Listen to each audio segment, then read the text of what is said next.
continuarmos em adoração ao nosso Deus, né? Você que se dispôs a estar aqui nessa noite, né? O Senhor, Ele não se importa.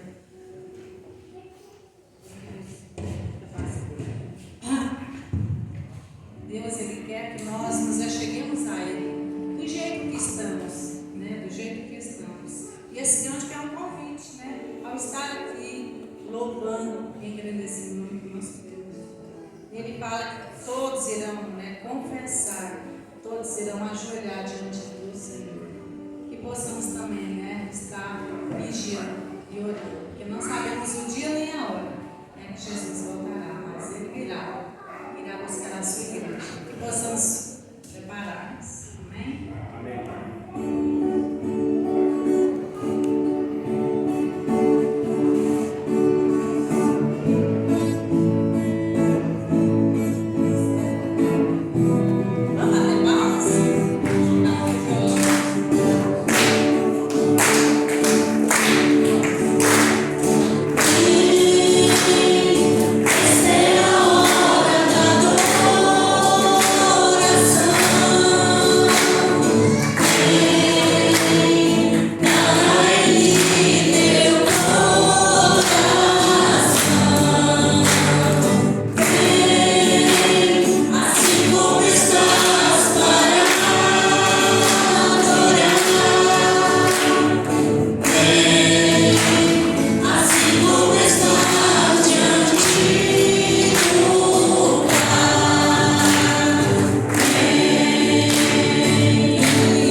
Leva-me além, a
somos todos vencedores, né? Para a glória do nosso Senhor. E você está no melhor lugar, meu irmão, tenha certeza. Aqui é o melhor lugar onde cada um de nós, né, deveríamos estar. O lugar, né, de estar adorando e agradecendo o nome do nosso Deus. Esse lugar é o Senhor, diante dele, declarando que só Ele é nosso Deus, só Ele é nosso Senhor.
paz, irmãos. Amém.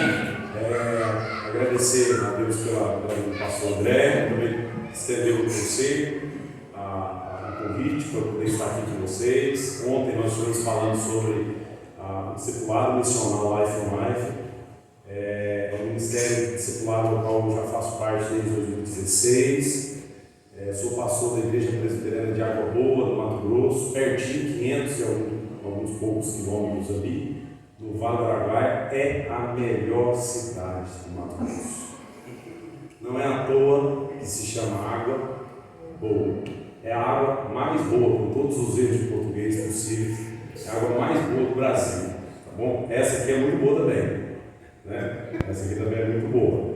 Nós vamos consumir ela nesse processo aqui. Mas quero agradecer a vocês. Eu sou pastor lá desde 2012.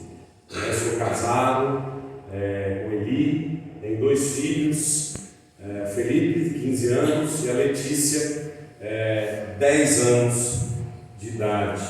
Felipe fez 15 anos no mês passado, a Letícia tem 10. A Letícia é mais arteira do que o Felipe. O cabelo está dizendo isso, já está caindo. A moça já vai crescendo, o pai já vai perdendo os cabelos, né? Já fica meio tenso. Quem é pai de menina aí, levanta a mão, não saber. Aí, tudo careca. Olha lá. Tem algum pai de menina que não é careca? Mas quantos anos tem seu filho? 4, por isso. Quantos anos tem seu filho? 2, por isso. Aí deixa eu chegar. Olha o outro lado, mas ela passando a mão no cabelo assim. Tomara que eu não tenha filha, né? Mas vamos lá. Hoje eu queria falar sobre um tema que talvez você já deva ter ouvido falar desse tema, só que de uma forma não positiva, né? Você deve ter ouvido falar de um sermão de Jonathan Edwards, intitulado Pecadores nas Mãos de um Deus Irado. Esse sermão muito famoso de Jonathan Edwards, que ele foi dirigido a uma igreja que estava desviada, que ele foi dirigido a um mundo perdido. E eu gostaria hoje de não falar sobre os pecadores que estão nas mãos desse Deus irado, mas eu queria falar com aqueles filhos de Deus, com o povo de Deus, que por algum motivo desanimou no meio dessa caminhada. Você precisa saber que você é um pecador nas mãos de um Deus amoroso, de agora em diante. Você não está mais sobre a ira de Deus. A ira de Deus foi descarregada na pessoa de Jesus Cristo. Então você recebeu todos os méritos de Jesus, que conquistou ele ali na cruz. Você lembra daquele cântico antigo? Tudo que Jesus conquistou na cruz é direito nosso, é nossa herança. Todas as bênçãos de Deus para nós, aí sim tomamos posse, é nossa herança. Toda a vida, todo o poder, tudo que Deus tem para dar, todo o amor, toda a graça, toda a bondade de Deus foi dispensada na vida do Cristo, então foi aplicada na minha vida. E é importante você perceber, e eu quero que você reflita, né, sobre isso. Você entende profundamente o amor de Deus por você? Você tem noção da extensão do amor de Deus por você? A compreensão nossa do amor de Deus por nós é o combustível para nós vivermos a vida com Deus de maneira plena. Entre outras palavras, se você não compreender o amor de Deus por você na sua inteireza, na sua amplitude, você provavelmente viverá uma vida cristã aquém daquilo que Deus planejou para você. Porque a vida do discípulo de Jesus é uma vida pautada nesse amor, nesse gesto de Jesus na cruz. Para você perceber se você vive e compreende o amor de Deus, eu queria fazer para você a seguinte pergunta: quando você peca, na hora que você peca, ainda assim Deus continua amando você? A resposta que você der a essa pergunta define a forma como você compreende a ira de Deus satisfeita em Jesus Cristo lá na cruz. Uma das barreiras mais difíceis, uma das barreiras mais complicadas do cristão e que impede o cristão de se desenvolver na fé é ele descansar na fé e na justiça de Jesus. Aquilo que a gente entende na nossa doutrina reformada, que é a base da nossa doutrina, justificação pela fé, muitas vezes não é muito bem compreendida por nós. E olhando numa base diária da nossa vida, nós constantemente ficamos pensando que estamos debaixo da ira de Deus por conta de algum problema ou algum pecado que nós temos, cometemos, vacilamos. Nós medimos muitas vezes as nossas vidas à luz dos nossos fracassos pessoais, porque na maioria das vezes, na tentativa de sermos melhores, o Evangelho chega, portanto, a parecer bom demais para ser verdade, porque eu não sou tão merecedor desse amor assim.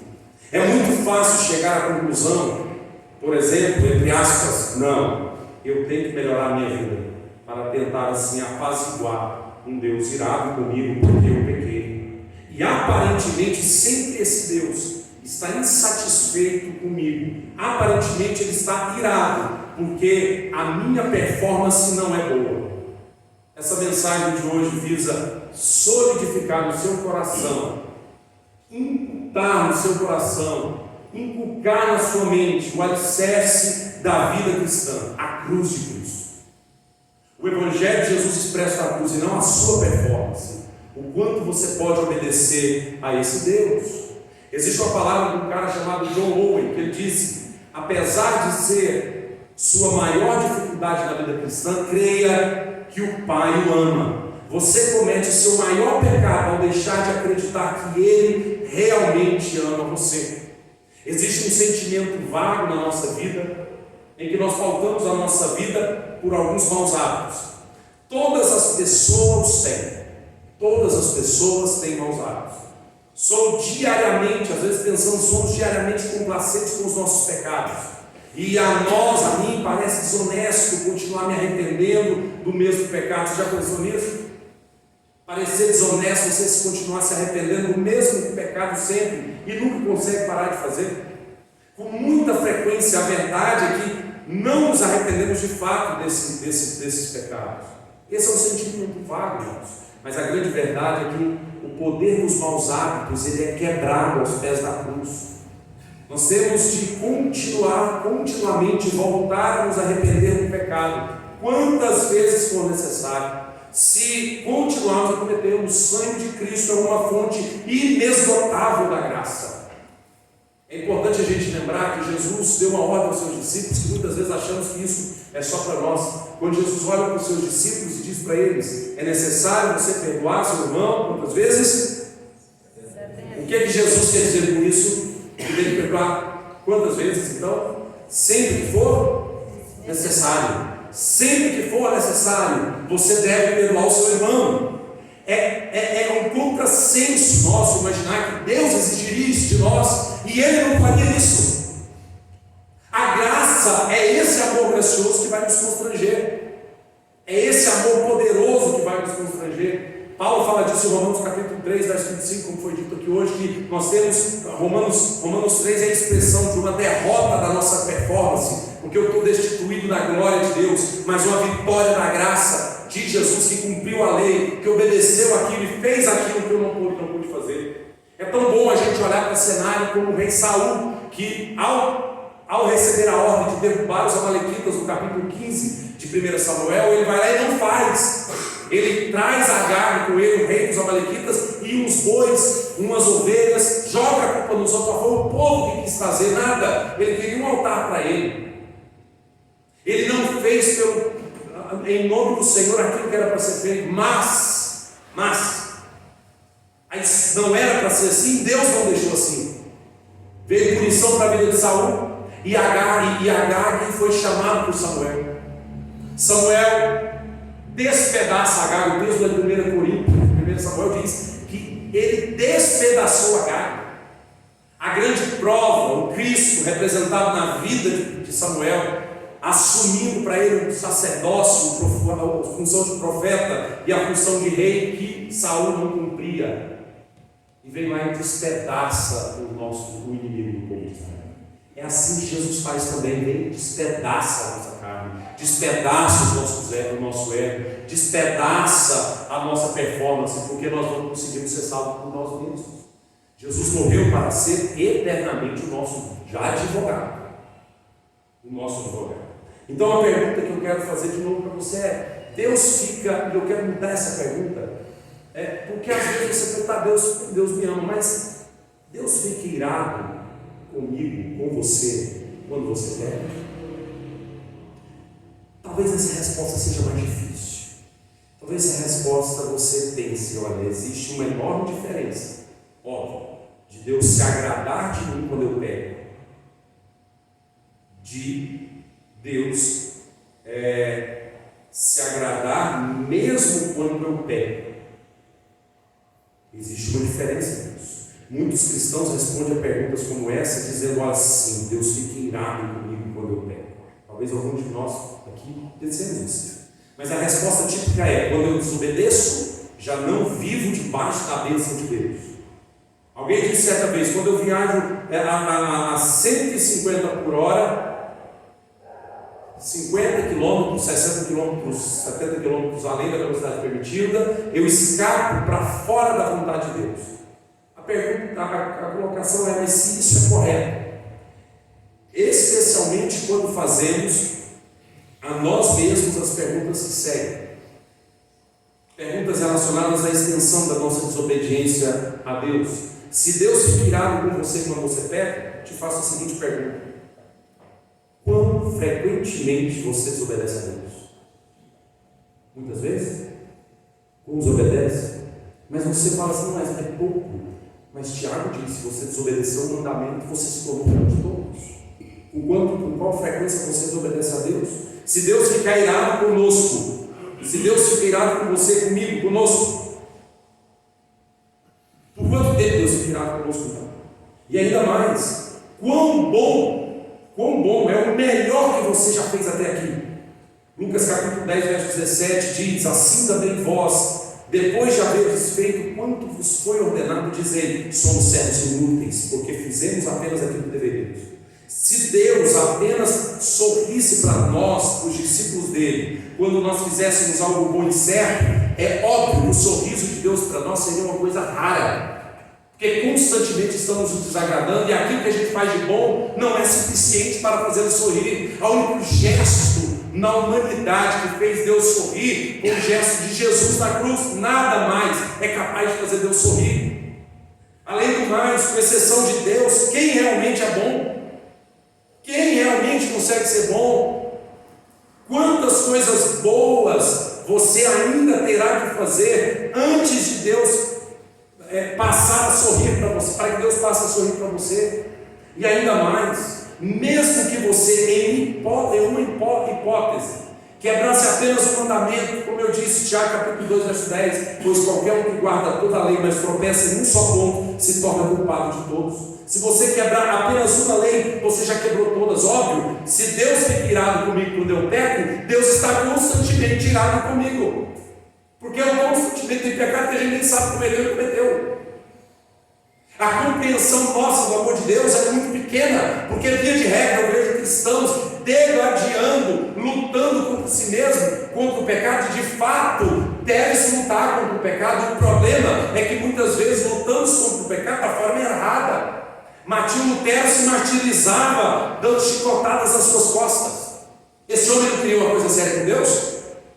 Ainda padre, ele não queria uma coisa séria com Deus? Esse homem que dava chibatadas porque ele olhava para ele e se deparava com a realidade do pecado, esse homem não queria alguma coisa séria com Deus? Ou ele queria brincar de fé? Não, ele queria uma coisa séria com Deus. Mas até o momento que ele entendeu que o justo vive pela fé. Que fé? A fé de um amor incondicional de Deus, que aplicado a mim me justifica. Portanto, eu não mais preciso me martirizar intelectualmente, emocionalmente e fisicamente por conta do meu pecado, porque foi tudo cravado na cruz. A minha luta é outra. A minha luta é: eu preciso aperfeiçoar o meu amor ao Senhor. Toda vez que eu me entrego ao pecado, é porque eu amo mais aquele pecado do que a Deus.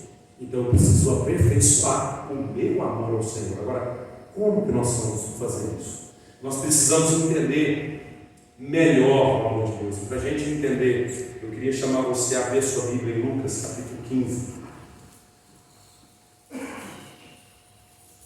Verso 11 a 32, um texto extremamente conhecido. parábola do filho pródigo.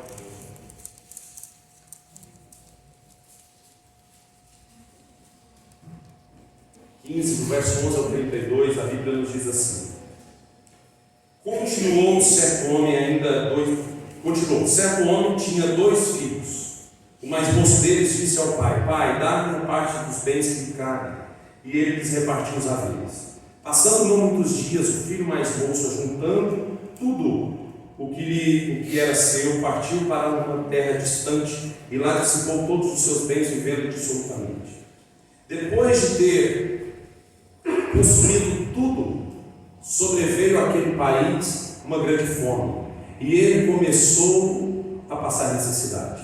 Então ele foi e se agregou a um dos cidadãos daquela terra, e este mandou para seus campos aguardar porcos. Ali desejava fartar das alfarrobas que os porcos comiam, mas ninguém lhes dava nada. Então, caindo em si, disse: Quantos trabalhadores de meu pai têm pão com fartura e eu aqui, morto de fome? Levantar-me-ei e irei ter com meu pai, e lhe direi: Pai, pequei contra os céus e contra diante de ti. Já não sou digno de ser chamado teu filho, trata-me como um dos teus trabalhadores. E levantando-se foi para seu pai. Vinha ele ainda longe, quando seu pai o avistou. E compadecido dele, correndo, o abraçou e o beijou. E o filho disse: Pai, pequei contra os céus e diante de ti. Já não sou digno de ser chamado teu filho. O pai, porém, disse aos seus servos: Trazei depressa a melhor roupa, vestir, ponte o anel no dedo e as sandálias dos pés. Trazei também uma carne de novilho cevado, comamos e regozijemos. Porque esse meu filho estava morto e reviveu, estava perdido e foi achado. E começaram a regozijar-se. Ora, o filho mais velho estivera no campo, e quando voltava, ao aproximar-se da casa, ouviu a música e as danças, chamou um dos criados e perguntou o que era aquilo. E ele informou: veio aqui teu irmão, teu pai mandou matar o novilho cevado, porque o recuperou com saúde. Ele se indignou e não queria entrar saindo, porém o pai procurava renunciar. Mas ele respondeu a seu pai: há tantos anos tenho te sido, sem jamais transgredir uma ordem tua. Nunca me deste um cabrito sequer para alegrar-me com meus amigos. Vindo, porém, esse teu filho, que desperdiçou os seus bens com meretrizes, tu mandastes matar para ele um novilho cevado. Então respondeu o pai: meu filho, tu sempre esteve comigo, tudo que é meu é teu. Entretanto, era preciso me regozijar e alegrar, era preciso nos regozijássemos e alegrássemos, porque esse teu irmão estava morto e reviveu, estava perdido e foi achado.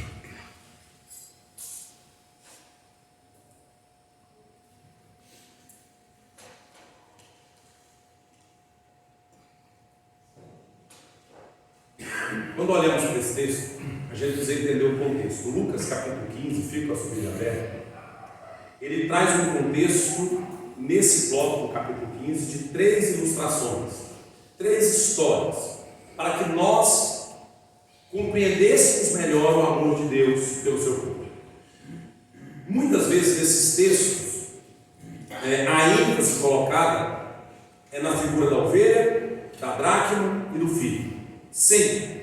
Ovelha, dracma e filho. No entanto, esses não são os personagens principais dessas histórias. Essas histórias não querem falar de ovelha, de dracma e de filho.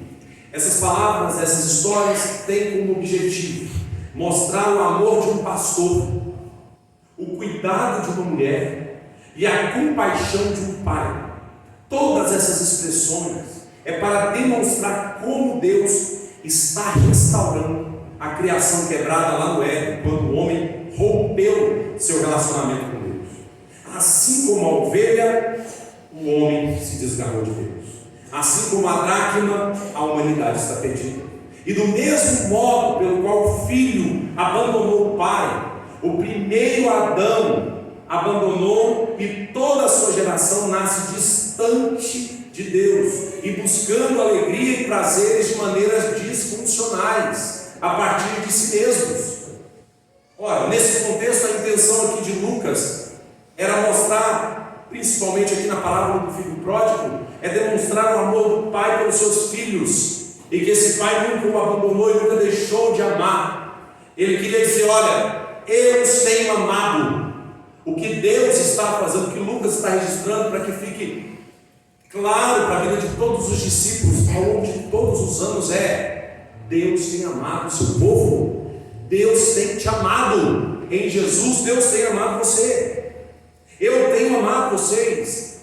Nós temos um Pai amoroso, e é exatamente por isso que encontramos, né? Se nós temos um Pai amoroso, nós encontramos algumas coisas na casa do Pai. A primeira delas, encontramos satisfação na casa do Pai. Nós encontramos satisfação na casa do Pai. Nós temos um cenário de um filho que tinha tudo na casa do Pai, tudo na casa do Pai. O filho mais moço abandona a casa em busca de satisfação para esbanjar nos seus próprios prazeres. Esse filho mais moço perdeu o referencial de satisfação do pai, tal qual Adão também havia perdido. Ele não era mais suficiente a presença de Deus, do mesmo jeito que não era mais suficiente a presença e estar com o pai. A satisfação da casa não era mais suficiente. Mas não é somente o filho mais moço que está insatisfeito. Aquele filho mais velho que ficou na casa também estava insatisfeito. Também estava insatisfeito. Ele buscava satisfação nos serviços dentro da casa do pai e queria aquele reconhecimento do jeito que ele entendia ser merecedor.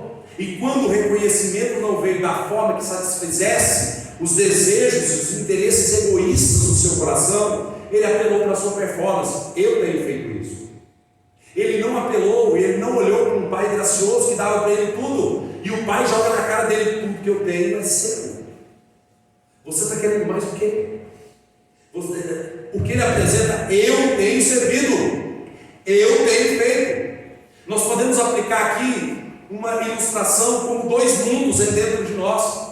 Aquele mundo que quer viver uma hora pelos prazeres, não encontrando satisfação em Deus, e se entrega aos prazeres mundanos, e por outra hora também a gente se entrega a uma percepção equivocada da fé, achando que nós somos merecedores de alguma coisa porque fazemos algumas coisas religiosas e não agimos como algum tipo de pecado ou pecadores. Certa vez, recebendo no meu gabinete uma pessoa que havia caído em um determinado pecado específico na área moral, essa pessoa chegou realmente arrependida e humilhada por conta daquele pecado, e ela foi relatando toda a situação, e uma palavra dela me chamou a atenção, quando ela disse: pastor, eu não consigo nem chegar diante de Deus em oração por conta desse pecado. Eu disse: opa, parei. E se não fosse esse pecado, você se acharia digno de chegar diante de Deus? Quer dizer então que é esse pecado que te desqualifica? Não sendo ele, você se acha digno? Perceba, nós nunca, acertando ou não, nunca somos dignos da presença de Deus. Qualquer benefício da presença de Deus em nós é por intermédio do Cristo. Paulo, escrevendo aos Filipenses, disse: olha, eu tenho todas essas patentes, mas eu joguei tudo como refúgio. Hebreu, estudei, sabedor, eu sou senhor letrado, sei muita coisa, mas tudo isso é refúgio para ter Cristo. O que eu sou? Discípulo de Jesus Cristo. É a cruz que é meu itinerário, porque a cruz revela a minha humilhação. A cruz não mostra o quanto você é valoroso, como diz os coaches gospels por aí.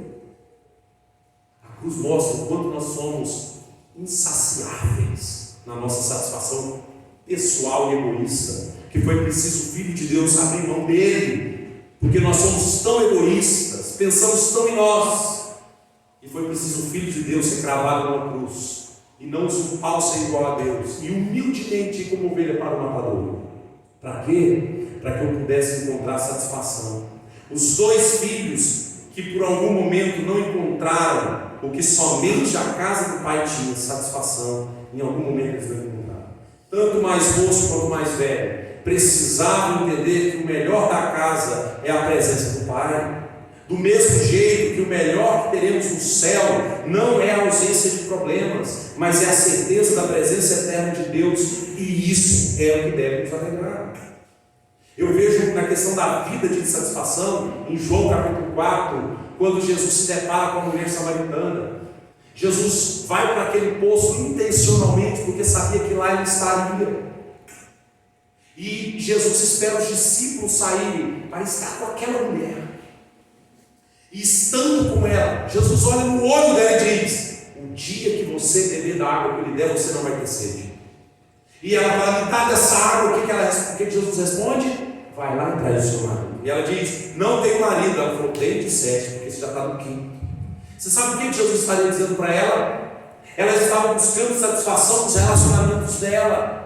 Saía de um casamento e ia para outro, saía de um e ia para outro, de um ia para outro, entendendo que ela estava em busca de um ídolo do amor. Tim Keller, no livro dele Deuses Falsos, ele vai falar sobre essa idolatria da paixão, dos amores da vida. E isso é um perigo para nós, porque nunca estaremos satisfeitos. Ninguém nesse mundo, mulher, marido nenhum, seu marido não vai te satisfazer plenamente. Ou nós temos satisfação plena em Deus, ou não temos. É na casa do Pai, é na presença de Deus que nós seremos plenamente satisfeitos. Política, sistema de governo, estratégias, filhos, nada é suficiente para saciar os desejos mais profundos do nosso coração. E quando você não entende isso, você fica bebendo de água em água. Eu preciso passar daquele concurso, mas o dia que eu passo não me é suficiente, eu preciso de mais alguma coisa. Eu preciso casar. Quando eu caso, se Jesus não é minha satisfação, eu já passo a ver que aquele casamento não vai dar certo. Estou pronto para romper. Se eu tiver filhos, basta ter filho que vem os problemas. Se eu chegar na estabilidade financeira, nunca tem o fim dessa tal exposta estabilidade. Se Jesus não é a sua satisfação, você vai viver insatisfeito com R$1.000 e com R$1 milhão, porque Jesus não tinha suficiente. Esse é o ensino.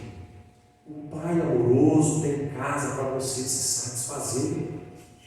Pare de ficar buscando deuses falsos.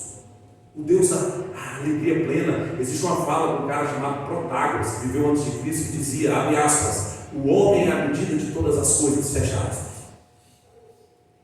As pessoas vivem em função disso, e isso cauteriza a mente do cristão também. Frases como, seja você o dono do seu destino. É uma busca incessante por viver felicidade a partir de si. E a felicidade não está em mim, a felicidade está no Cristo, no Pai, no amor de Deus revelado no Cristo.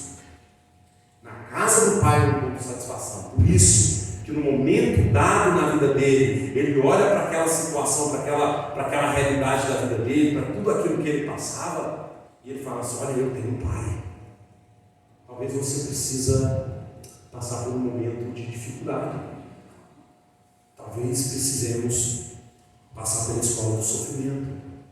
Talvez precisemos comer das alfarrobas dos porcos, para entendermos: eu tenho um Pai. E é ali que eu encontro satisfação.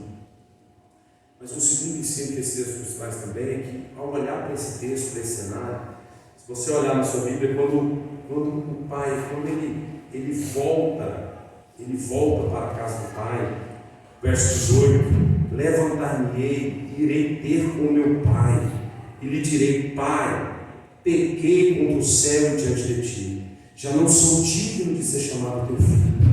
Trata-me como um dos seus trabalhadores. E levantando, foi para seu pai.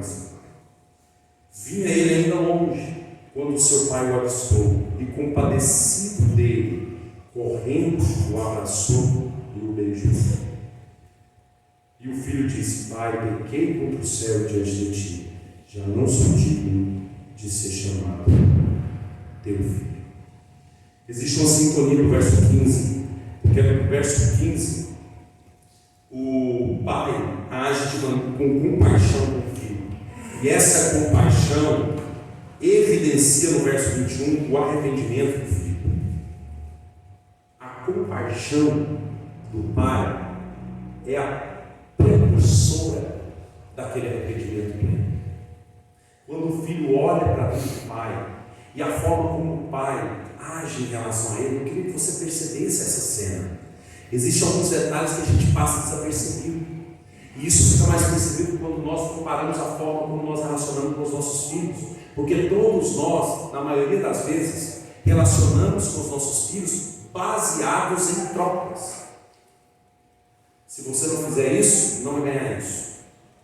E se você fazer errado assim, você vai ficar de castigo. Muitos de nós, num cenário como esse, olhariam para o filho, tudo bem. O pai teria direito de pegar o filho aqui não era adotivo. O filho adotivo, ele não podia jogar fora. Ele não podia dispensar. Esse pai aqui poderia até dispensar o filho dele e falar assim: você vai dar, você pode vir para cá, você vai viver como escravo. Quando esse pai avista o seu filho, ele vai correndo para esse filho e não pergunta sobre os bens que ele gastou. Cadê o dinheiro? Sobrou alguma coisa, moleque? Pelo menos sobrou roupa? Cadê o sapato que você saiu daqui? E aquele carro bom que você saiu daqui? Acabou. Não jogou nada na cara. Não foi pai como nós muitas vezes somos, idólatras, mais preocupados com a nossa reputação, que nossos filhos vão mal na escola. Muitas vezes estamos mais preocupados com a nossa imagem. Ah, que vergonha, eu como pai passando na escola, esse menino me dando trabalho, e nós chegamos em casa e punimos os nossos filhos, não baseados no erro dele, mas baseados na nossa vergonha. O pai está nem com a reputação. Que se dane o irmão mais novo que está ali, que se dane esse irmão mais velho que está ali, que se dane eles. Ah, não estou nem aí que os escravos vão falar. O pai vai na direção do filho e não vai de qualquer jeito, ele vai correndo. A intenção desse pai é demonstrar para o filho que ele o ama. Quando você erra, Deus não fica irado com você. Lembre, se você é um discípulo de Jesus, a ira de Deus contra o seu pecado já foi descarregada em Cristo. Volte hoje. O Pai espera você. Às vezes a gente pensa, volte hoje, para pessoas que se desviam fortemente, some da igreja. Mas talvez tenha pessoas aqui que precisam voltar hoje dos pensamentos, dos cliques, da omissão, do deixar de assumir a sua responsabilidade como igreja missional, como povo de Deus que abraça a missão de Deus na terra, que faz missão dentro de casa, do outro lado da rua, do outro lado do setor, que exala o perfume de Jesus onde vive, onde mora, onde trabalha. Talvez tenham pessoas que precisam voltar disso, que precisam retornar ao fervor evangelístico de outrora. Às vezes não estamos perdidos lá fora, talvez estamos perdidos aqui dentro, como o filho mais velho ficou. Às vezes vivemos como perdido. O que eu estou fazendo? Qual é a minha função no reino de Deus? Eu estou comendo das alfarrobas. Se eu não me alimento da plenitude do amor e da justiça de Jesus, eu estou comendo alfarroba. Entre outras palavras, eu estou comendo lavagem do corpo. Ou eu desfruto da plenitude desse amor e vivo como transformado pelo Evangelho, fervoroso, alegre, comprometido com o reino. Aqui na igreja, comprometer com o reino de Deus é abraçar o ministério da igreja ao qual Deus me plantou, me comprometer com Ele, porque eu tenho um Pai que se compadeceu de mim, que me acolheu. Eu não quero que você saia daqui com sentimento de culpa por conta de omissão ou ação. Eu quero que você entenda que o Pai está te esperando à porta e não vai perguntar nada o que você fez por esse tempo todo. Ele o ama, simplesmente o ama. Filipenses, no livro dele, Maravilhosa Graça, ele fala essa frase, né? Não há nada que você possa fazer para Deus te amar mais, mas também não há nada de tão ruim que você faça que Deus te ame menos. Ele simplesmente te ama, porque o amor de Deus por você não é baseado em você. Deus não te ama baseado no que você faz ou deixou de fazer. Deus te ama baseado no que Cristo fez, e para isso Ele imputou a justiça de Jesus em você. Porque o salário do pecado é a morte, mas o dom gratuito de Deus é a vida eterna, do qual temos em Jesus Cristo, o nosso Salvador. Romanos 6:23. Nós temos essa compaixão, irmãos. O nosso pecado pode abalar o que então? Então, o seu pecado, tudo fica normal? Não. O nosso pecado abala a nossa comunhão com Deus. O nosso pecado abala a nossa comunhão com Deus. Agora, o nosso pecado não é capaz de tocar na nossa identidade de filho. O pecado tem o poder de abalar a nossa comunhão com Deus. Porque a presença do pecado em nós faz com que a nossa comunhão com Deus abale. Agora, a minha identidade jamais é abalada. Eu continuarei filho. Olhe para Davi. Davi, mesmo com o pecado, não deixou de ser um homem segundo o coração de Deus.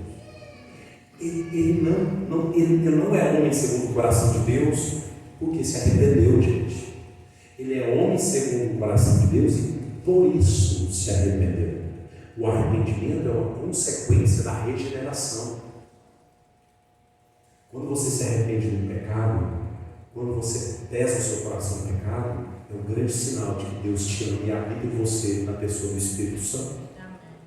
Essa é a grande prova do amor de Deus. Te incomoda a forma que você está vivendo a fé cristã até aqui? Te incomoda? Você está incomodado com a sua omissão, com a sua apatia? Você está incomodado com o pecado? Está te incomodando? É o Espírito Santo de Deus te convencendo do pecado, da justiça e do juízo. É a grande demonstração da compaixão do Pai, do Espírito Santo. Que se não tivéssemos o Espírito Santo em nós, não tínhamos a noção quando erramos. Não teríamos esse senso de perda da comunhão com o Pai. Se um dia entregamos a nossa vida verdadeiramente a Jesus, como Senhor das nossas vidas, em algum momento da vida, alguns discípulos podem até trilhar caminhos errados, mas esses caminhos, por mais que sejam um sofrimento, trarão várias constatações e muitas vezes situações necessárias para percebermos as maravilhas que temos quando estamos ao lado do Pai, experimentando essa compaixão. E por último, quando o Pai diz isso aqui, olha o verso 23, trazendo também, matai no ouvido, verso 28, 22. O Pai, porém, diz: trazei depressa a melhor roupa, investir, ponde-lhe o anel no dedo e sandálias nos pés. Trazei também, matai no ouvido cevado, comamos e regozijamos, porque esse meu filho estava morto, reviveu, estava perdido e foi achado, e começaram a regozijar-se. Ao filho mais moço, o pai ofereceu novamente roupas, anel e sandálias. Ele era para ser identificado como filho do pai, ele era para ter um selo do pai, ele era para andar como filho do dono da casa. Houve um sacrifício festivo para celebrar o retorno do filho, morreu o novilho, e Jesus demonstra nessa parábola relatada por Lucas a forma como Deus está agindo conosco. Este filho está nesse momento usufruindo da plenitude do amor do seu pai, um amor incondicional. Portanto, se por um lado nós temos a compaixão, a satisfação do pai na casa do pai, a compaixão desse pai, por outro, nós também temos intimidade plena na presença do pai, por conta do amor incondicional de Jesus na cruz. A forma como o pai recebe não apenas demonstra compaixão e perdoá-lo, mas também demonstra uma decisão em estar com ele e trazer ele para perto. O pai poderia perdoá-lo e deixá-lo ele como um trabalhador comum da sua casa, mas ele não faz isso. O pai não levou em conta isso e ainda deu crédito a ele. Deu crédito a ele, dando roupa, sapato e anel. Tudo o que ele sempre teve em termos de intimidade com o pai continua sendo dele. O amor do pai nunca mudou e a intimidade oferecida muito menos. Ao filho mais velho, o pai oferece o mesmo amor, a mesma intimidade. No entanto, ele não reconhece e se mantém entristecido, porque o pai resolveu amar e se permitir reaproximar do filho que havia desviado.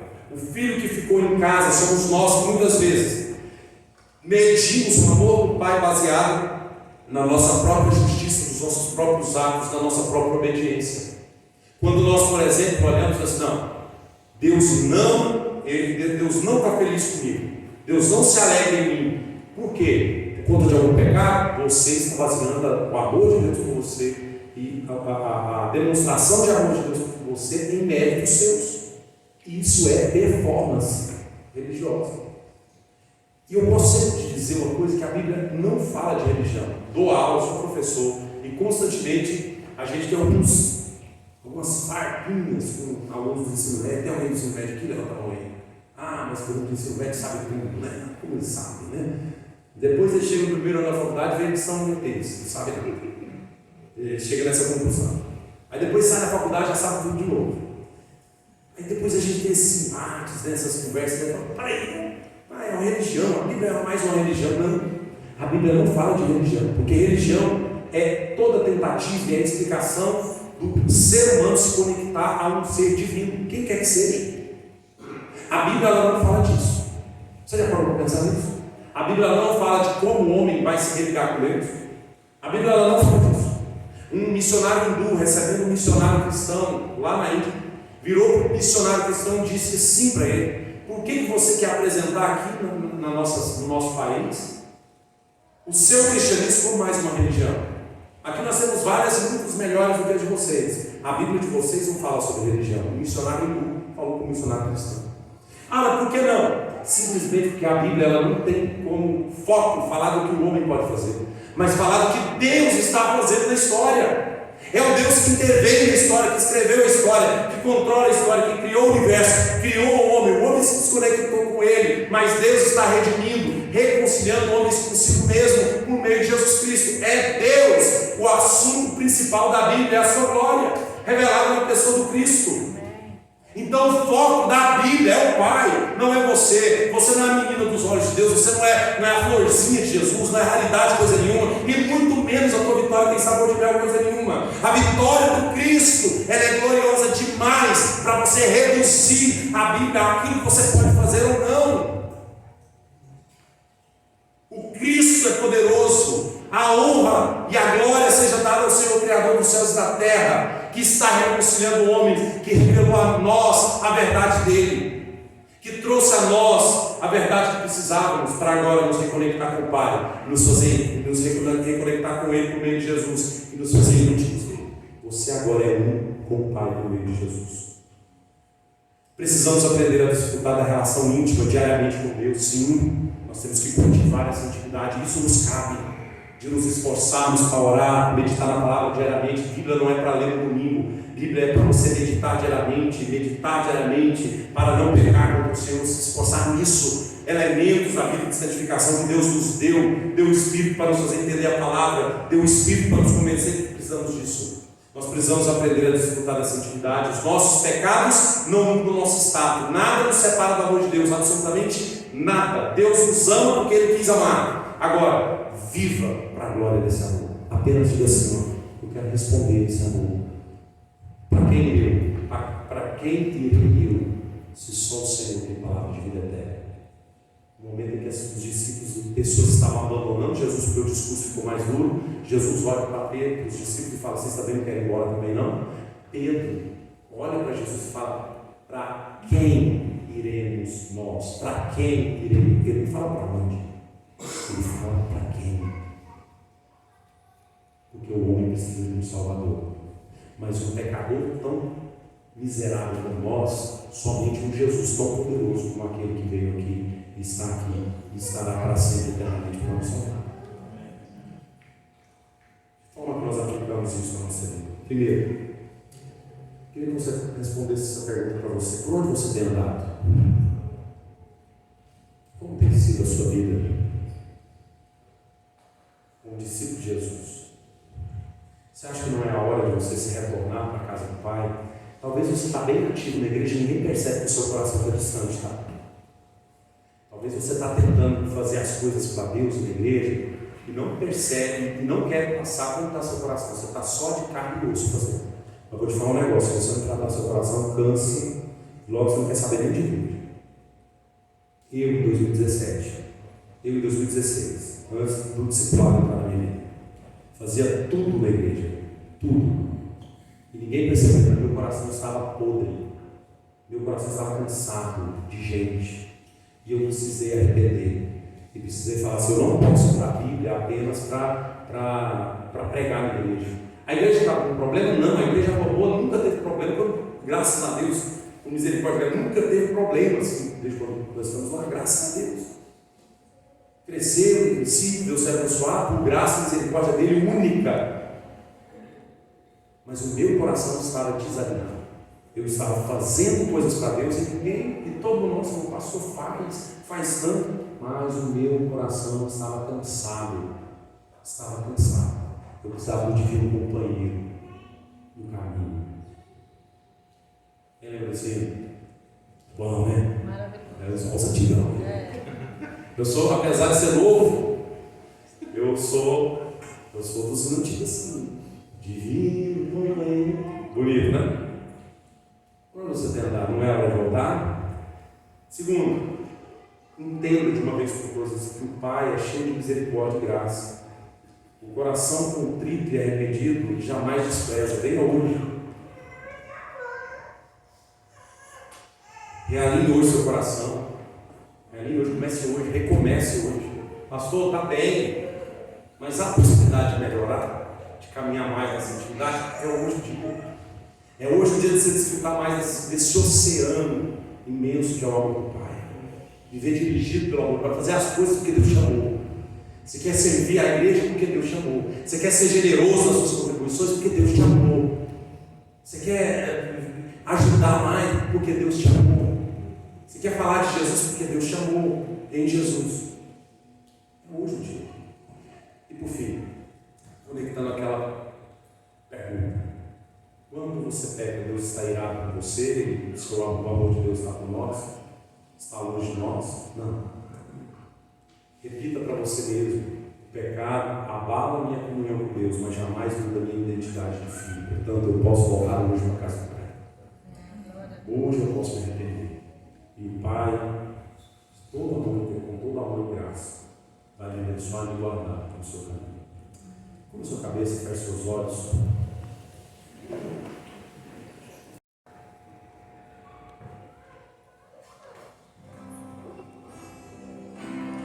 Faça dessa canção uma oração.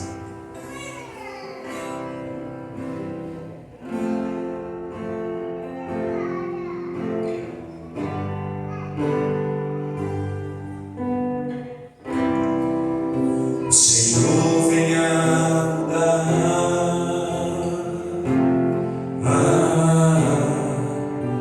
mudar meus pensamentos.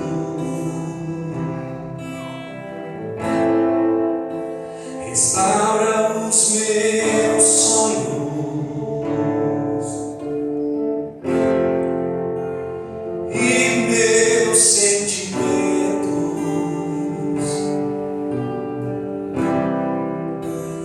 Vem encher o vaso,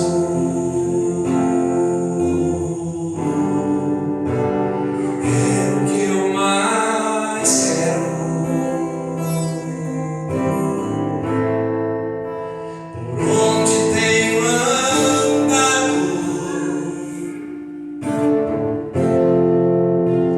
Sempre estás por perto, renova-me, Senhor, venha curar as minhas feridas. Eu quero ser melhor. Renova-me, Senhor.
expectativa, ó Deus amado, de receber do Senhor o teu amor, na expectativa de receber o afago de um Senhor, de um Pai que não nos faz conta do que gastamos, do tempo que perdemos, das nossas mesquinharias, mas simplesmente nos acolhe e nos renova.